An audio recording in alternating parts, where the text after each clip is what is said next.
Doug, I think you started really on a journey of discovery when that start was a letter in the attic. And I remember every year you had new experiences. But I think one of the ones why we have also that drawing of that glider is because you could help, was it a granddaughter or a great-granddaughter, connect with the information? Right, well, what happened was 5 years ago, I was going on different sites, and I noticed this one girl was looking for information on her great-grandfather. And the reason why is that this pilot was killed when her grandmother was only 3 weeks old. The mother remarried and basically never talked about her first husband. Well, this great-granddaughter is going through the internet trying to find out information on her great-grandfather, who was a glider pilot who was killed on September 18th, 1944 in Operation Market Garden. Well, I email her and tell her there is some information because the story of the downing was actually in the book Hell's Highway, written by George Kosmowski. Well, I started getting in, she wanted to find out information on it. So I contacted a glider pilots group who were actually having a reunion down, I believe it was down in Florida at the time, and asked if anyone knew who this flight officer Noel McCann was. Well, as it turned out, one person who was at the reunion said, yeah, I knew him. And they put me in touch with George Anderson, who lives right down the road in Herkimer, New York. And he was Noel McCann's best friend. And so I called him up a couple times and interviewed him, trying to find out some information.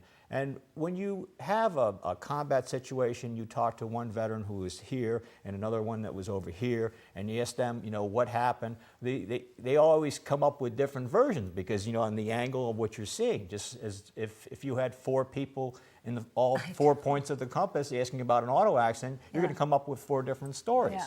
So I talked to him about about Noel McCann and this downing of this glider, and he asked, one person said it was, disintegrated in the air, and one blew up. Another one said it went straight down, and what was his opinion of it? And he said, did you see any bodies falling or anything like that? And I'm asking him that, and he was, kind of taken aback a little bit. And this happens to me at times when I'm talking to veterans, is that you say the wrong thing and you say something that's very touching for them, because here was his best friend. He just saw his best friend get killed when the left wing of the glider got shot off and the glider crashed straight down.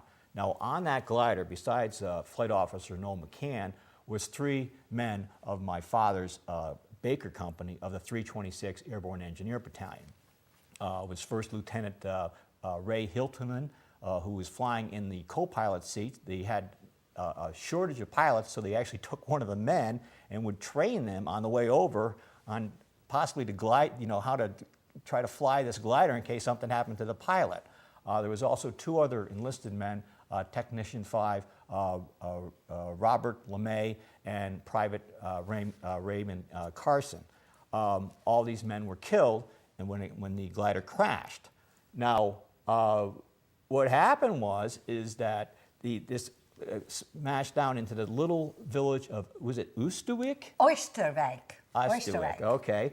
And anyway, it was a very small village, about 3 miles from the landing zone where the glider was supposed to be, and it came screaming down. And since the Americans and the Allies were trying to, liberate the country, the villagers took these 4 dead Americans who were crushed in the nose of the glider and brought them and buried them in their church cemetery. They actually became adopted from the villagers there. And what happened is they go back to this glider that we just showed earlier, and they look inside, and there's this Jeep. And the Jeep was chained down very well by the engineers. Tim can show it again, because people might not have realized that within that drawing is a Jeep.